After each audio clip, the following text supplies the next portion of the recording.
dan saudara-saudari sekalian, selamat datang di Arnoldus Johnson Podcast. Nah, tak kenal maka tak sayang ya. Jadi hari ini saya perkenalan terlebih dahulu. Nama saya Alexandra Mevelin dan hari ini saya akan memandu episode podcast kali ini. Nah, Bapak Ibu semuanya dan saudara-saudari, hari ini kita kedatangan tamu yang sangat spesial nih ya. Langsung saja, halo Bu. Ya, Halo Mavelin. iya, kita perkenalan dulu ya. Bisa perkenalan Oke. mungkin dengan teman-teman yang sudah menonton episode kita hari ini. Saya Bu Inge. Saya dari lingkungan Filipus 2. Kebetulan pada saat ini saya memegang tanggung jawab sebagai ketua bidang sumber. Gitu. Oke, namanya Bu Inge gitu. Nama lengkapnya siapa sih Bu Inge ini? Edita Indah Wulansari. Oh, Bu Edita Indah Wulansari. Oke. Ingenya dari mana ini Bu ya? Apa nama panggung? Biasanya di gereja kenalnya Bu Inge gitu ya? Benar. Oh Iya. gitu. Padahal namanya tengah-tengahnya nggak ada Bu Ingenya ini Iya. ya. Tapi biar lebih akrab, jadi Mevelin panggilnya Bu Inge. Oke. Oke, Bu Inge ini adalah ketua bidang sumber ya, Bu, bener ya? Benar. Ya. Sudah berapa lama nih Bu Inge menjabat sebagai ketua bidang sumber di paroki Kebala yang Baik ini?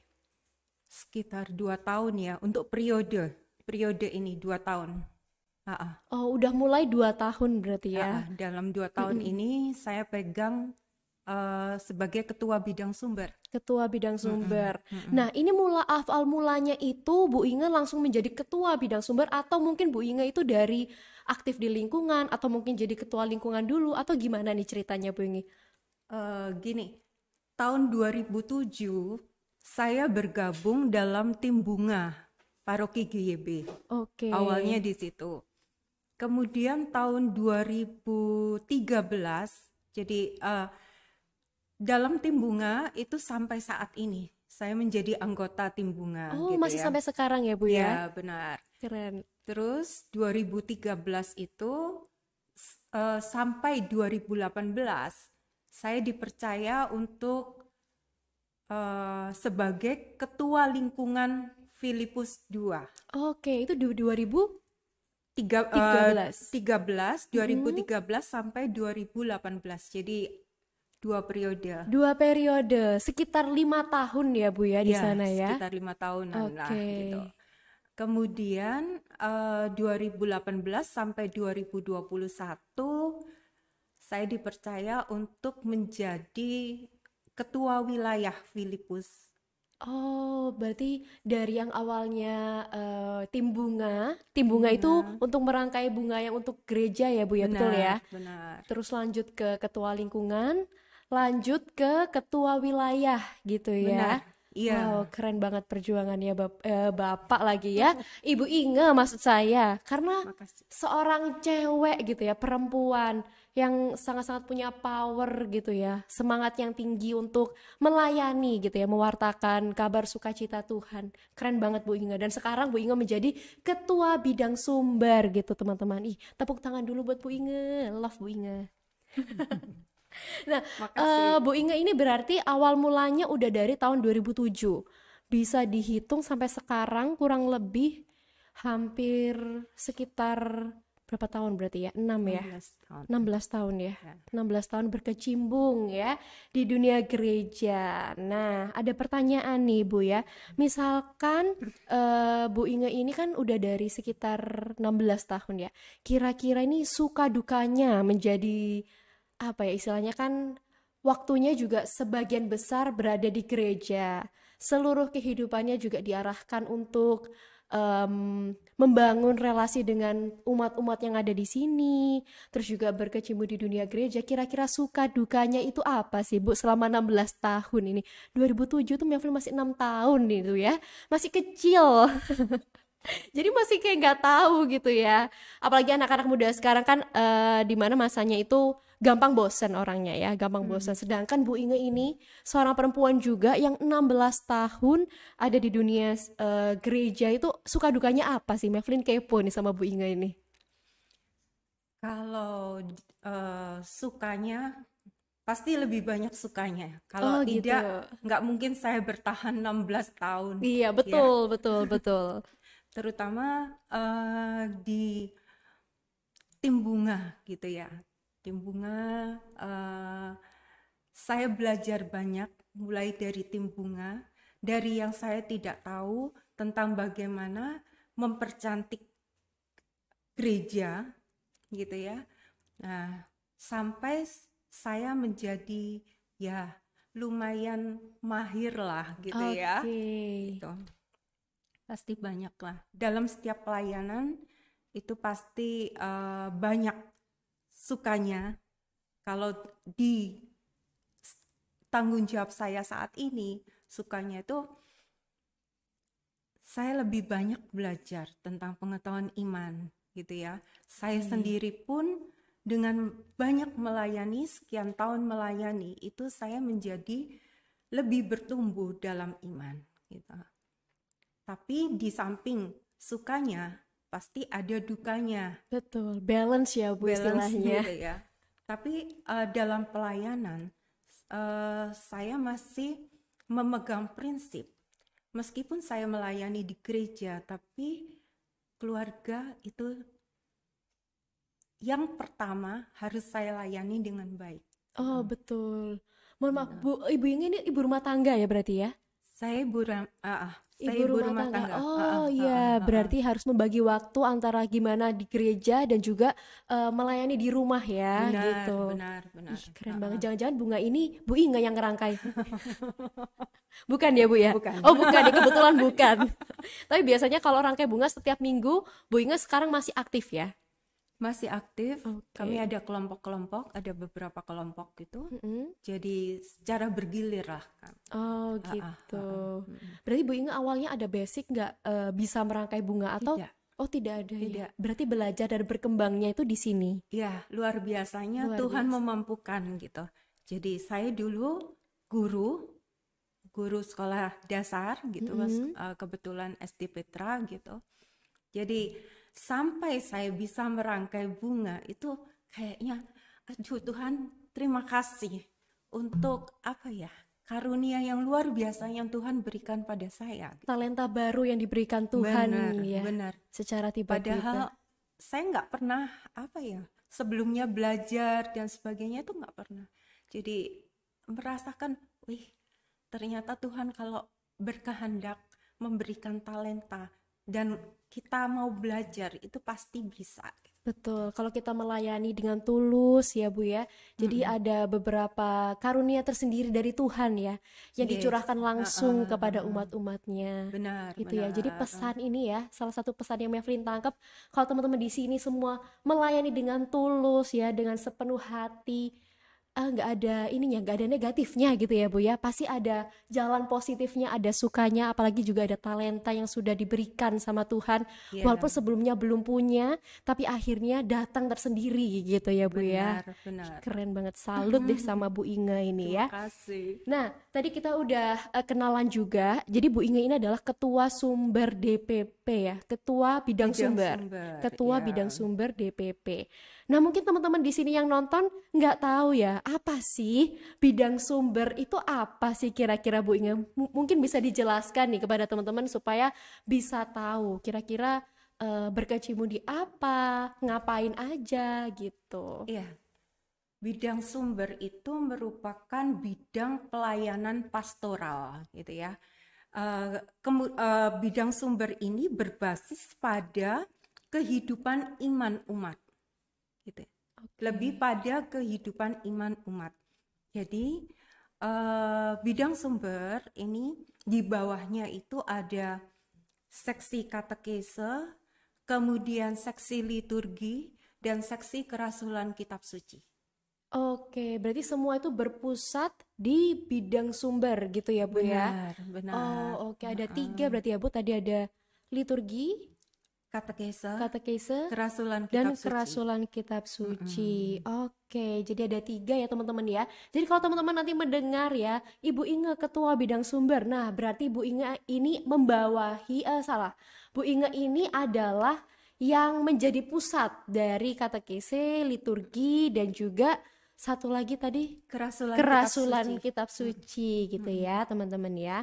Nah, kira-kira kegiatannya dari mereka itu apa aja sih, Bu? Dari beberapa bidang di bawah bidang sumber ini. Kalau dari liturgi itu lebih pada pembinaan, ya, Mm-mm. pembinaan, pelatihan, khususnya untuk petugas-petugas liturgi, gitu ya. Oke. Kemudian mengawal apa ya, paling tidak selama misa, terutama misa hari raya itu bisa terlaksana dengan baik dan lancar, gitu ya. Oh, Eh, ya. jadi umat mengalami kekusyukan dalam berdoa, segala itu merupakan perannya Bidang liturgi. seksi liturgi. Seksi liturgi. Oh, iya ya. Termasuk adanya katekese liturgi untuk umat. Oke. Itu. Contohnya katekesi liturgi untuk umat. Tuh, seperti apa? Saya kayak Contoh, ujian ya lama-lama di sini ya. contohnya Mm-mm. tentang sakramen Ekaristi aja ya. Sakramen Ekaristi. Sakramen Ekaristi itu ada mulai dari ritus pembuka, kemudian ada liturgi sabda, ya kan? Ada Mm-mm. liturgi Ekaristinya sendiri gitu, kemudian penutup, ritus Penutup. penutup. Nah, Mm-mm. masing-masing itu bisa dijabarkan gitu ya. Dalam ritus pembuka itu bagaimana sih mengikuti ritus pembuka yang baik misalnya. Kalau biasanya umat datangnya misalnya ini terlambat gitu ya. Mm-mm. Boleh nggak sih? Baik tidak gitu ya. Selama mengikuti Ekaristi itu kalau datangnya terlambat. Kenapa kok sebaiknya mengikuti Ekaristi itu dari awal? Tidak langsung misalnya, oh menjelang Ekaristi gitu atau sesudah homili baru datang gitu. Itu tidak apa ya, hendaknya dihindari gitu. Karena dari awal, dari pembuka, ritus pembuka sampai ritus penutup itu semua memiliki Makna makna-makna sendiri ya. dan itu yang disampaikan kepada umat melalui katekese liturgi. Oh, iya gitu. Nah, Jadi itu contohnya seperti itu.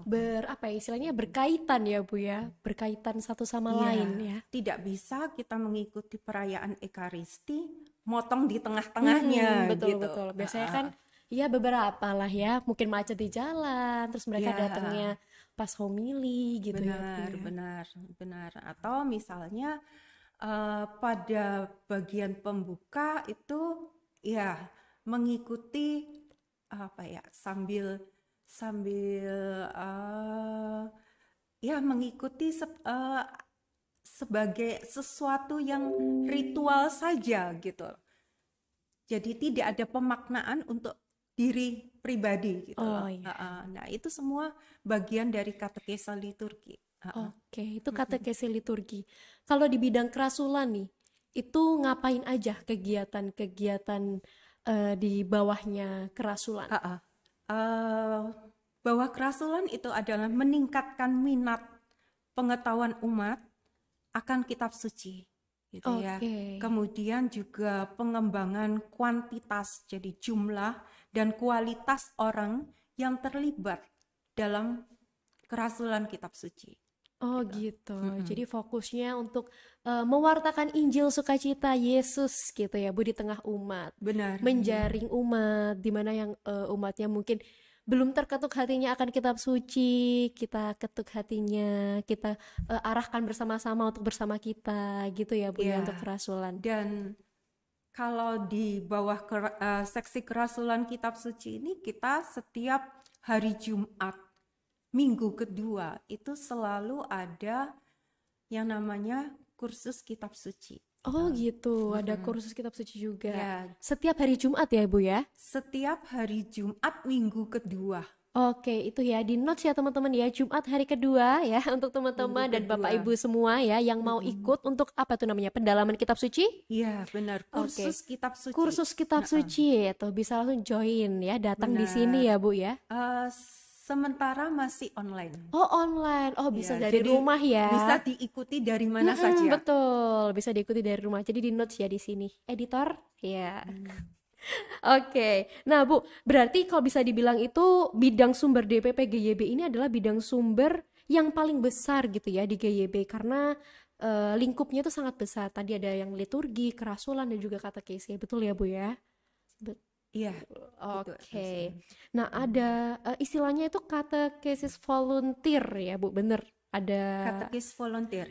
Itu tuh apa ya, Bu, kira-kira katekesis volunteer itu?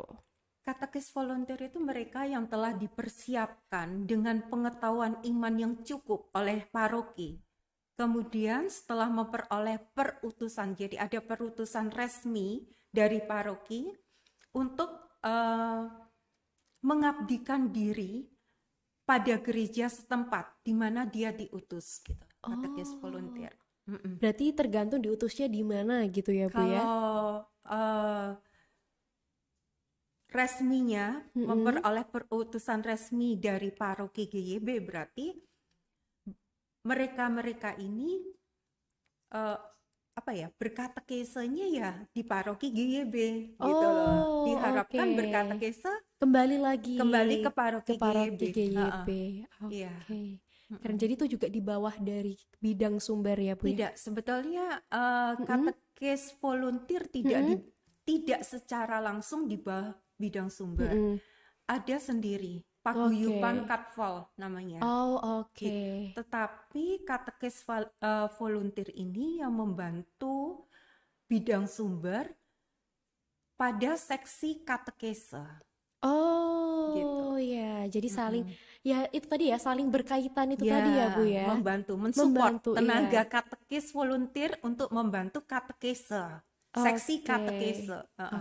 Keren banget. Tadi kita sudah mendengarkan banyak gitu ya, banyak sekali motivasi-motivasi dan juga cerita-cerita yang mungkin menyentuh hati gitu ya. Tadi Bu Inge dari 16 tahun berjuang gitu ya. Nah, di akhir episode kita nih ya, Bu, kira-kira apa sih yang mau disampaikan untuk teman-teman dan juga Bapak Ibu yang mungkin menonton podcast kali ini? Silahkan. Iya, terima kasih Mavelin. Untuk teman-teman muda, saya ajak teman-teman untuk segera bergabung ya dalam kegiatan-kegiatan yang ada di paroki kita, gitu ya. Ada banyak kegiatan yang bisa diikuti, pelayanan-pelayanan yang bisa diikuti, karena gereja butuh orang-orang muda. Gitu ya. Orang muda menjadi masa depan dari gereja. Itu saja, Mavelin, pesan dari saya. Siap. Jadi untuk teman-teman semuanya ini pesan dari Bu Inge ya, sebagai penutup Mavelin tadi juga merangkum gitu ya. Jadi untuk anak muda semua yang menonton ya podcast kali ini, diharapkan berani untuk mengambil bagian dan aktif beraksi dalam hidup menggereja, karena kita ya sebagai anak muda ini merupakan penerus dan masa depan bagi gereja kita. Bukan begitu, Bu Inge? Yes. Benar. Keren. Nah, kita harapkan kita bisa bertemu ya di lain waktu lagi. Terima kasih Bu Inge untuk sharingnya di podcast kita kali ini, episode ini. Semoga kerja keras Bu Inge tertularkan ya untuk anak-anak muda sekarang. Amin. Dengan semangat yang luar biasa itu, Bu Inge ya. Baik, terima kasih banyak Bu Inge. Saya ucapkan terima kasih juga untuk Bapak Ibu dan saudara-saudari sekalian yang sudah menonton podcast kita hari ini. Ditunggu untuk episode selanjutnya ya. Dan saya Alexandra Mavelin pamit undur diri. Salam dalam Sang Sabda.